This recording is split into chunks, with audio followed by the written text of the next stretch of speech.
Hi friends, host Eric here, host of Talking with Famous People. Today I want to talk about being framelocked. The term I use, frame locked, when somebody is continuing to make the same mistake on case level grounds because they either do not understand, will not address, or are failing to acknowledge that a higher level framing issue, it cascades down and makes their action on that particular case level spot moot, irrelevant, in vain, pointless, or whatever. So the thing is, what I realized earlier today was that everybody has a a relationship with Framelock.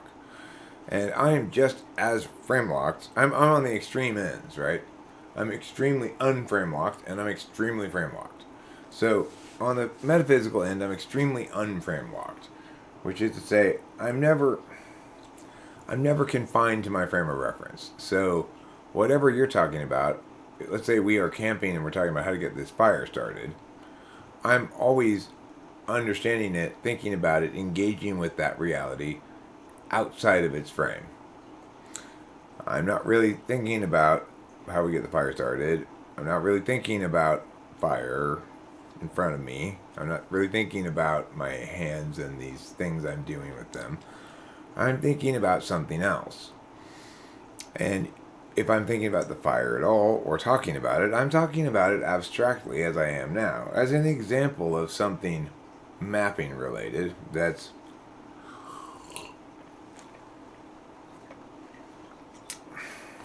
not linked to the actual process of doing things. So my point is, look, I'm not saying you made your fire badly. I'm not saying you made it well. I'm not saying it is on fire. I'm not saying it's not on fire. I'm just saying, whichever of those things it is, let's agree on what those words mean. So, I get frame locked then when I am dealing with, instead of ideas about things, mapping things, I get frame locked in actually doing things. And I'm just, in other words, frame lock is another one of those things that exists relationally and not in some other way. So, to the extent that I have a great deal of frame liberty, metaphysically, this is say linguistically, I'm never going to be upframed by somebody, basically. I always have access foremost to the biggest level frames, and so when I say things like, you guys care about what's important, I'll care about what matters, that's basically uh, what I'm saying to the world, right? Not to you viewers here of this video, but it's I'm saying I don't like to have to deal with the actual concrete realities. You come back to me and tell me what. Bring me a bottle of water from the lake, so I go, okay, so that's what the lake water looks like. Okay, fine. I don't need to know the whole lake. I don't need to look at the whole lake. I just need to get a general gist of what I'm trying to map here, right? But this being frame locked in the actual physicality of the things can bite me in the ass in all kinds of ways, and does all the time. Frame lock's a bad thing, regardless of how it manifests. And if you have frame lock regarding physicalities, it's bad for you. If you have frame lock regarding metaphysicalities, it's bad for others, and that's assuming you're engaging in the thing in which you're suffering from frame lock. So, when I was working on the gondola thing, I stumbled into several instances of physical frame lock and the difficulty of jogging myself out of it, so to speak. It's little things. It's like, if, let's say I need a Phillips head screwdriver and I have in my hand a flathead screwdriver, I will try to make that flathead screwdriver unscrew the Phillips head thing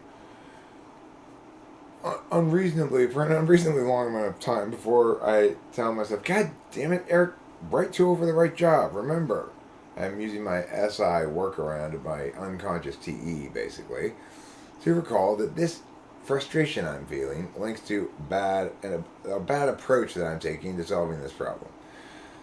And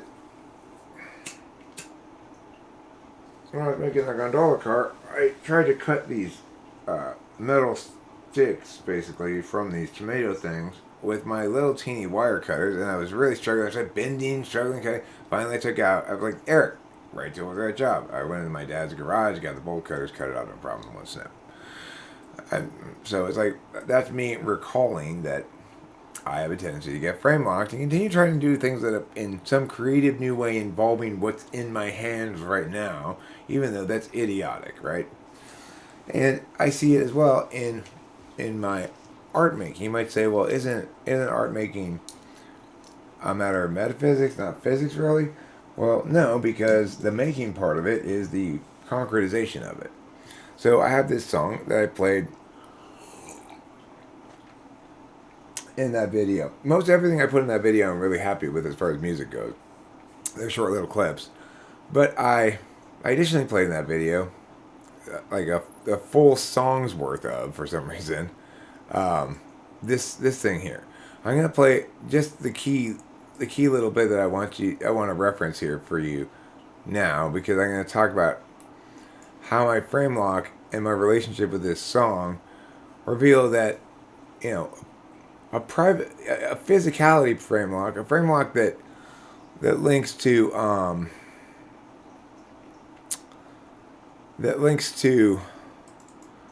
concretizing things on the map rather than mapping them, is just as painfully and punishingly bad as the alternative. It's just I'm the one who suffers from it rather than the world. And probably there's a lot more instances of me actually suffering from it than somebody with a public kind of being frame locked about something with language, because, you know, it's easy for me to project my own experience onto everybody and be like, okay, well, the world's full of words and people saying things, and that's what matters. But for most people, it really isn't. You know, it's like they're doing shit. It doesn't really matter what's technically right or blah, blah, blah, blah. Those words are ultimately great and dandy, but we're doing shit. Is most of the world, most of the time. So anyway, let me play this real quick, so you know what I'm referring to. It's just a chunk of it.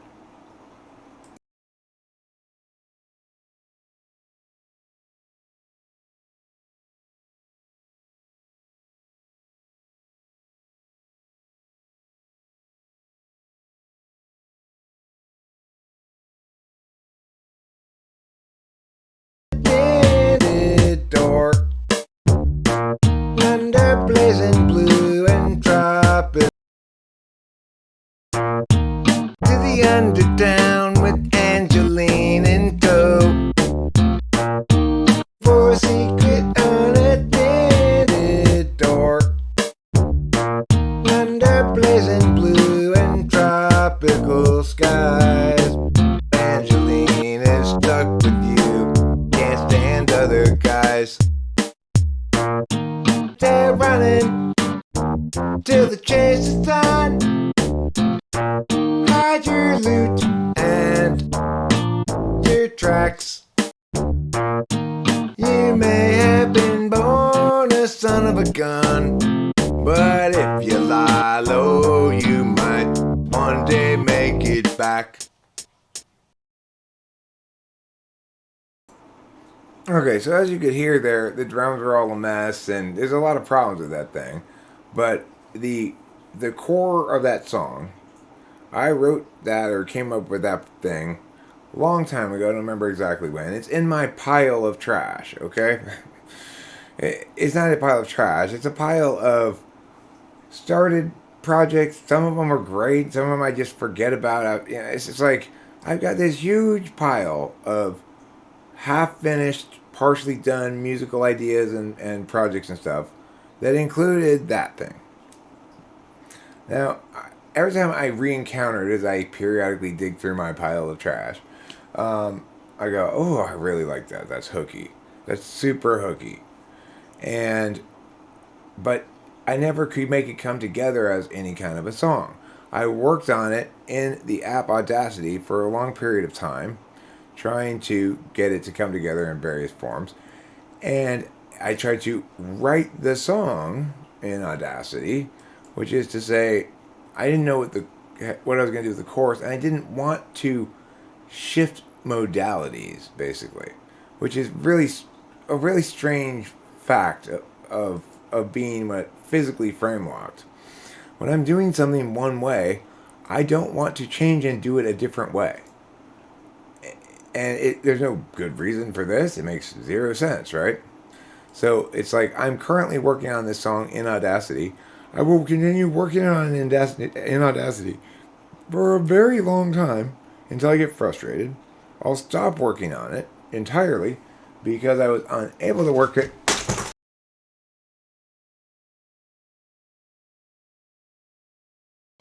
Because I was unable to work on it in the way that I was unable to attain with the work that I was doing, what I wanted to attain with it. So I worked on this in Audacity for a long ass time, trying various different things. There's multiple drum tracks, none of them are working properly, blah, blah, blah, blah, blah. And the reason I struggle so much with this is because I didn't accept until after I had put this in this video, and it made me realize after I put it in the video and experienced it that I was unsatisfied with this recording of it, which I already knew, and that the little bit of half-assery I did last night to make it more palatable for putting in this video, or yesterday or whenever that was, that wasn't going to change that reality. It's not done. It's not even close to done. And the reason it's not even close to done finally occurred to me today, many months after I started this thing, is that I need to shift over onto the guitar now.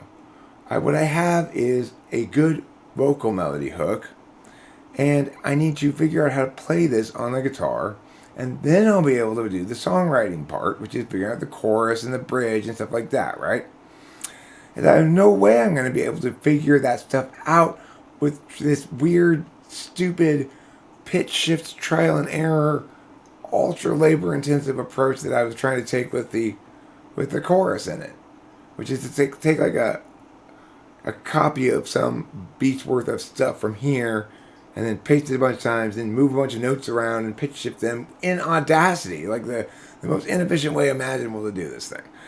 So, and what ultimately happens, I don't even realize what makes me frame locked, right?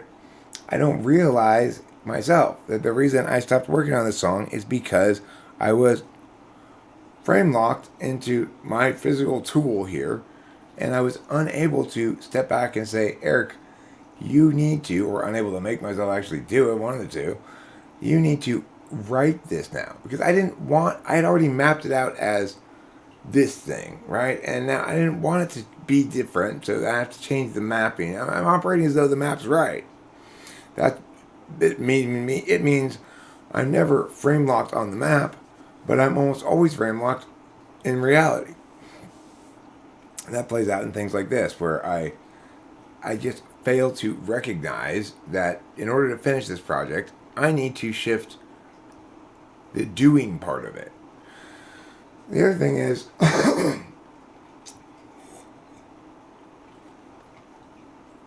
this is kind of a amusing video, which is to say, I want to talk about a couple of different things that aren't really linked to each other specifically, which is, of course, anti-NI, right? NI says make 2 videos. You know, stop this video, make another one. Don't put a second topic on after this. But I'm not NI, and I am going to do that. And the other topic I want to talk about links to it, sort of. And I guess that's probably why I was including it, actually. But regardless. So, what happens sometimes is somebody who's frame locked like me gets pushed back on a variety of levels, depending on where the other person is in terms of their own frame lock. INFJs are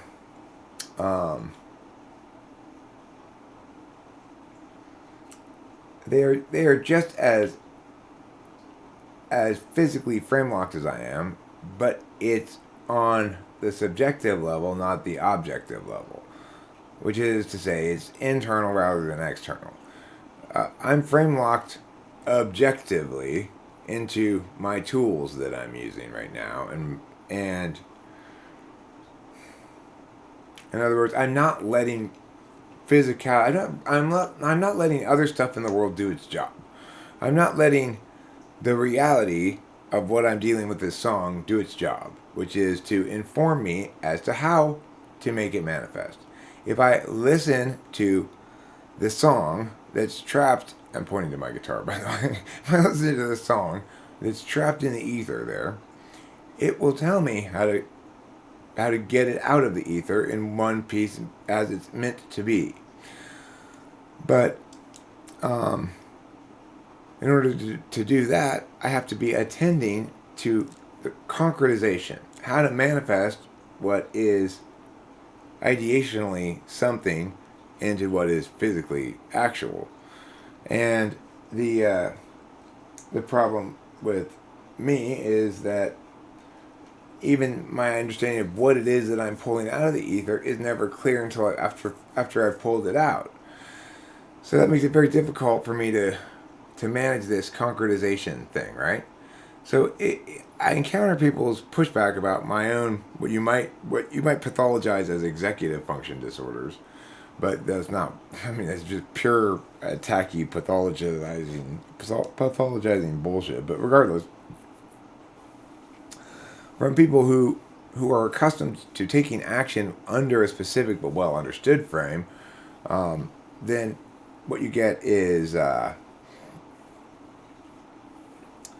sort of advice like do this, do that, do the other thing to be more successful. But when I'm dealing with somebody who's just as frame locked in me as I am, but it mirrored, so like Self-Help Lounge. Self-Help Lounge is very he's TI polar, and he is respectful of and promoting the operational value of subjectivism, essentially.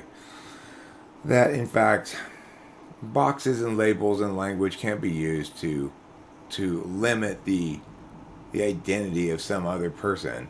And that's how he views typology, ultimately, whether he says so or not. It's like, he might be ESFP, he might be ENFP, I'm not sure, but, I administered some TI questions to him one time, and he tested very clearly polar, and I said, well, you're TI polar, so you can't be, it's not possible for you to be an ENFP. And he said, well, I hear you, but I don't agree with you, and that's all there is to it. And I was like, okay, well, The thing is, he's pretty nice about it in general, but when I encounter some other people who are frame locked in the just as frame locked as I am, but in the exact opposite way, then they're always able to understand how to shift frames of reference in the particular, so they won't get caught up. Well, they won't pull a kayak move. In the show alone, there was a Spaniard guy, and he spent way too much time trying to build this stupid kayak of his, which he successfully built, but ultimately ended up not paying off at all. There was no big picture understanding of cost-benefit trade-offs here. That's what somebody who came in with a plan to build a kayak, the map thing, and stuck with his map and didn't say, I need to change the map because my concrete reality isn't allowing me to manifest it under the mapping conditions under which I plan to manifest it. Namely, it's not actually going to facilitate me getting more food than if I didn't do it. It's going to cost me on balance a net loss of calories. All those kind of particularist concerns are things that one would care about if one's going back and forth between the map and the concrete, and the map and the concrete. And the people who are not at either ends of the pole are doing that a lot, right? They're going back and forth one way or the other, depending on what aspect of the concrete and aspect of the abstract they're prioritizing. So ISFJs might be going back and forth between like how they feel physically right now, and how, even if they're not quite, maybe they're a little bit hungry, but if they do this thing with Joe right here, it's gonna accomplish the following score on FE grounds, and then that, but that would also be fair. So about, yeah, it's like there's a lot of back and forth going on between everybody about various things, about what's happening and what it means, what they think they understand, and then what's happening. So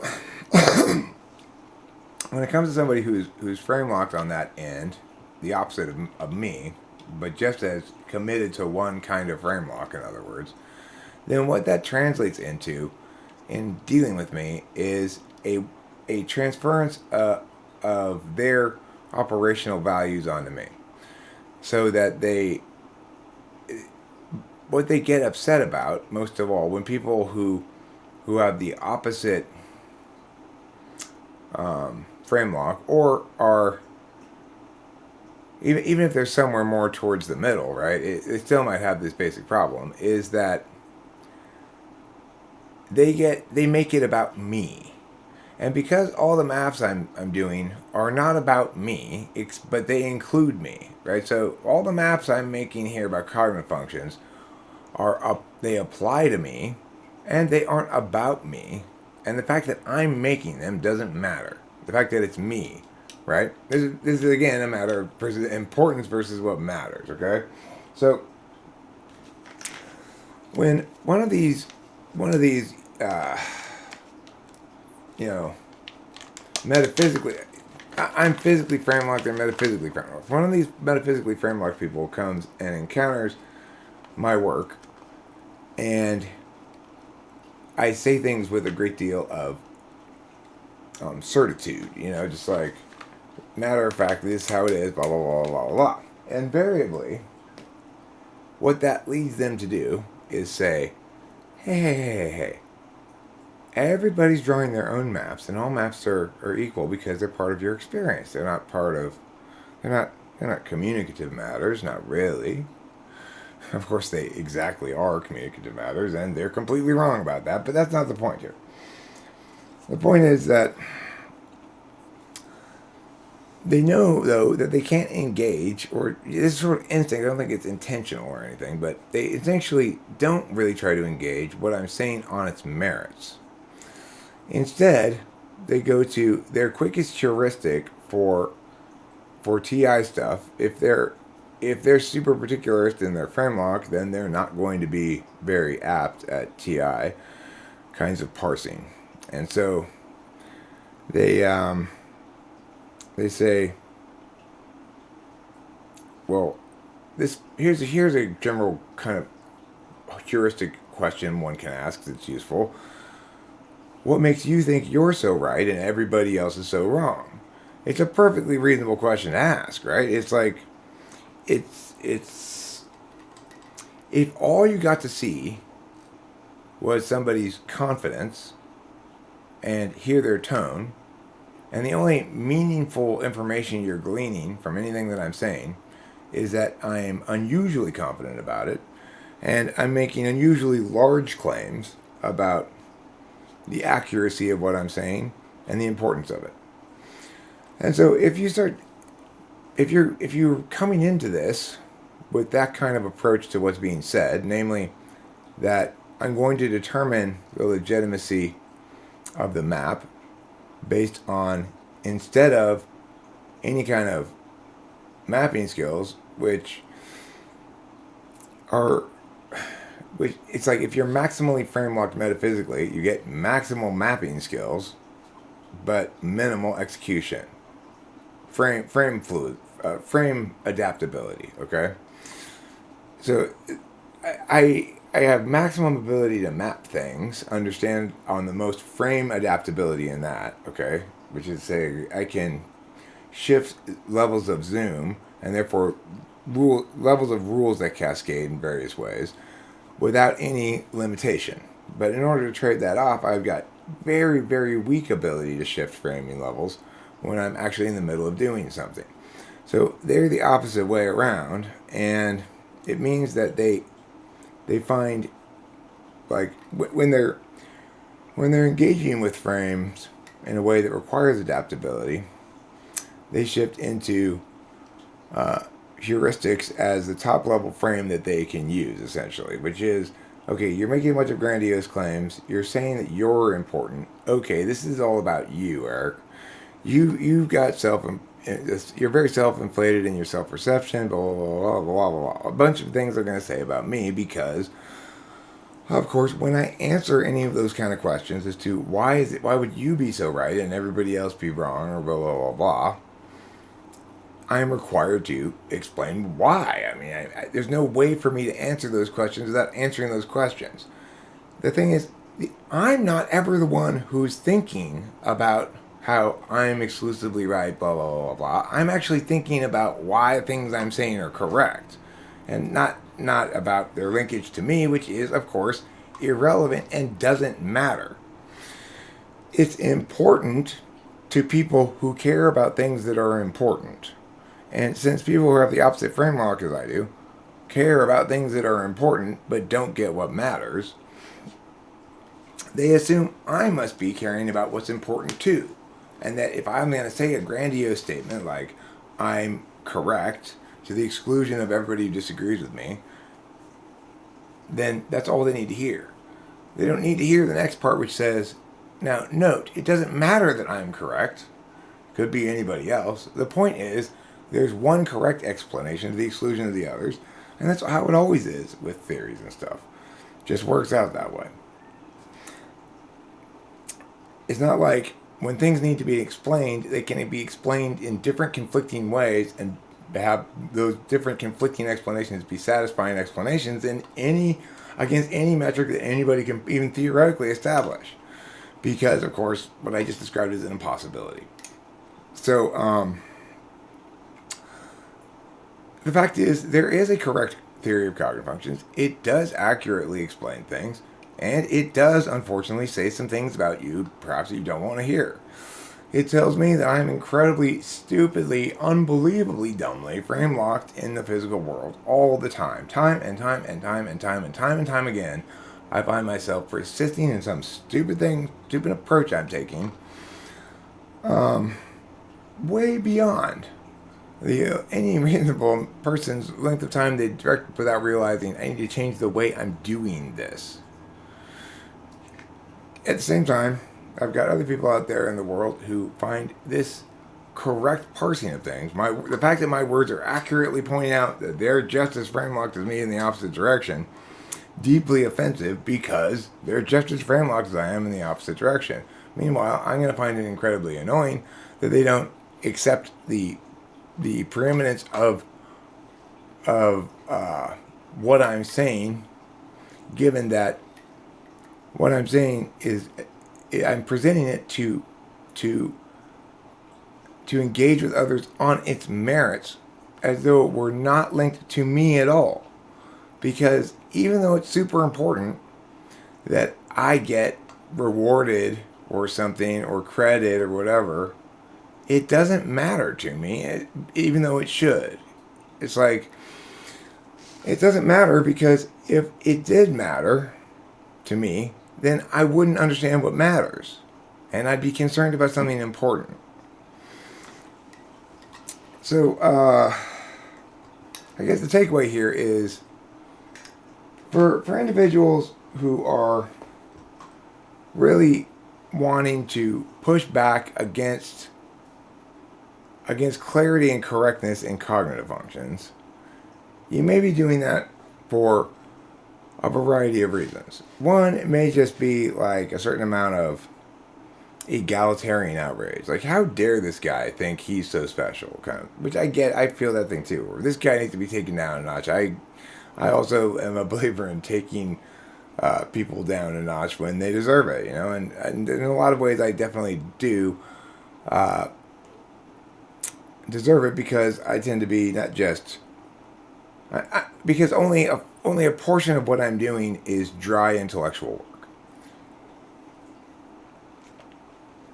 And even when I'm talking about dry intellectual work, we're going to be quite theatrical and condescending and a lot of other things that piss people off. Because just as I piss off those who are frame locked in the opposite way that I am, because I'm invalidating their reality. I'm saying I'm making them look at the fact that they're frame locked into this particularist, subjectivist, map rejecting wrongness, and that here in this public domain where words are king and actually saying things correctly and making sense will eventually win. Not note if you are frame locked in the opposite direction of me, then you think that win means I get famous and make a lot of money, that Eric gets what he wants. That is not at all what I mean by win. What I mean is that the correct understanding of cognitive functions becomes the dominant understanding of cognitive functions and replaces this mishmash of half-assery with a single clear and useful lexicographical tool, so that anybody can take these correct maps and better close the gap between expectations and reality, as maps tend to allow one to do, right? That's what I consider winning, is the primacy of the correct arguments having been attained and being accepted in general by people. But if I am telling people, when I say the word, like, winning, if you're the opposite kind of frame lock, your immediate conclusion is that Eric's all about what he wants and what's important and stuff like that. But it's not true. It just isn't true. I care way, way more about what matters than about what happens. And it's always been to my detriment, To a certain extent, it means if I like what I'm doing, anybody can take advantage of me in doing that. It's like when I was an employee with a boss, I was a good employee. I always did more than was reasonable to expect, because of, like, I wanted to make sure I was FE and vulnerable as well as other things. But ultimately,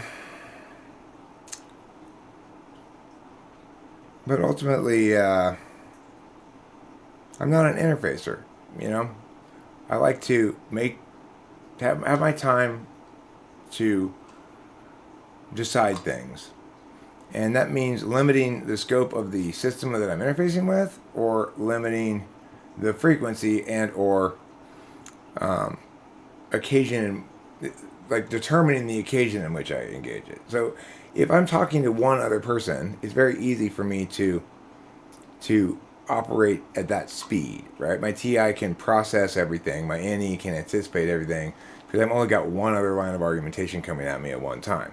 If I'm in the live stream, I frequently will get distracted halfway through completing a thought into addressing another one, because I've got all this, essentially, the language of others becomes more physical when there are more voices. Namely, it becomes more actual and concrete that I've got to make some decisions about what to do. Which one am I going to read and respond to, and which one am I not going to read and respond to? Rather than simply making decisions about what's correct. But that's my native nature, is to make decisions about what's correct after deliberation and with robust intuition. So I'm among the types that's most likely to be correct about something, because correctness is a consideration for mapping. That also means I'm among the types most likely to be incorrect in the framework on the physical level. I'm going to persist in doing things in stupid ways. I'm just going to be a complete moron in lots of things that shouldn't be. It seemed to other people to be very straightforward and not difficult and simple, while concurrently being quite capable of stuff that's frequently enough too complex for other people to really understand what I'm saying. So if you are frame the opposite direction from me, and I'm saying to you, look, you are TI polar or you're NI polar, you probably won't accept that because, after all, to the extent that you were really able to be meaningfully, to the extent that you're able to meaningfully grow from the understanding that's garnered via hearing and processing my words, if you were habitually doing that, then you wouldn't be frame locked in that direction. You'd be something else. So it would have to be an anomalous one-time thing. Now, sometimes we can all bust out of our frame locks and it's huge, it's huge and magical when it happens. For example, when I was learning how to teach from Mr. Samuelson, a mentor teacher, I had this moment of truth where I had to stop doing things my way and just do what he told me to do, and that I was going to learn not conceptually first, but I was going to learn by doing and experiencing the specific behaviors that he was demonstrating as a teacher for me to copy directly and then execute myself in the same class with a different group of kids later, right? And I had to accept that was what I was going to do now, and it was a hard thing. It's like, for me, I treat the way I'm doing things as though we're a binary. I had to suddenly change my whole map around, but that was under duress, so to speak, of the other person telling me I need to do this. So, but when I did that, it was I got to put on the learner's hat. I got to just follow instructions and try to follow a leader to everyone's benefit. And I successfully did that. It's not really in my nature to want to be in that position. I am an excellent learner, but experience as well as my nature has taught me that other people are poor teachers. So I'm better off just teaching myself most things. I can Google it and learn it faster than I can learn it in a class most of the time, most things. And there are only a few things that I really need a teacher to teach me. But in that instance, it was definitely one of those. Because what I was learning was not how to understand something, was not what it meant, was not how it linked in with any other ideas. I was learning how to do something. And so I'm at a stark disadvantage when it comes to choosing the right frame in concretization. I'm going to persist in mistakenly attempting to execute my map that's not actually informative about the concretization process, and allow concretization processes to cascade down from my map, even though it doesn't work. And so the takeaway there is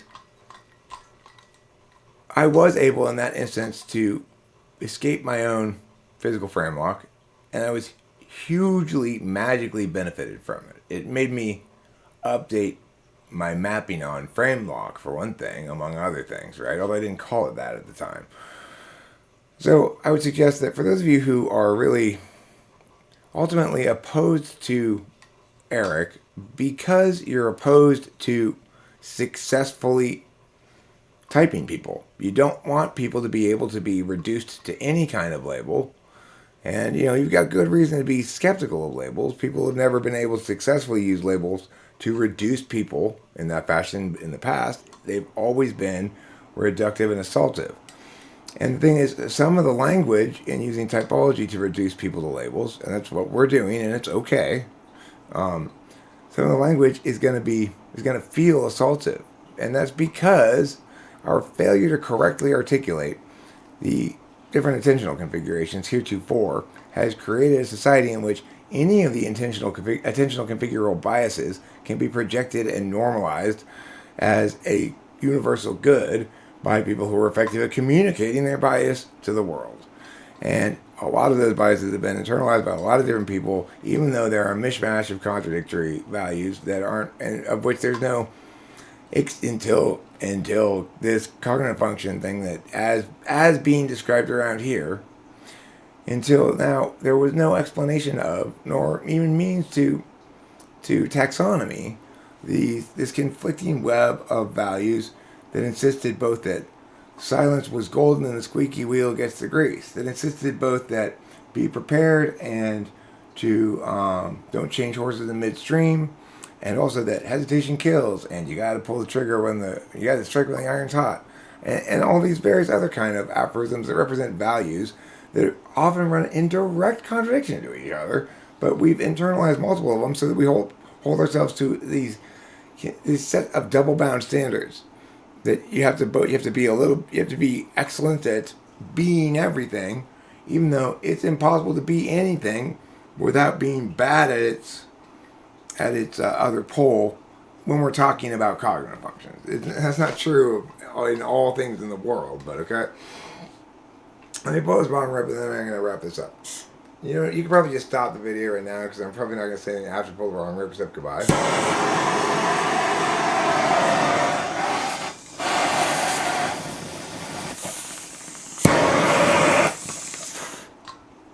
But like I've been holding this bomb for a while, trying to edit, you know, and I didn't want to interrupt the flow of what I was saying. So I feel like I deserve to hit it before I leave the video, even though it's insane. Again, concretization framelock, right? Like, why don't you stop the video first? Because I'm talking still. But you're done, Eric. Yeah, I know. Okay, thank you for watching. Goodbye.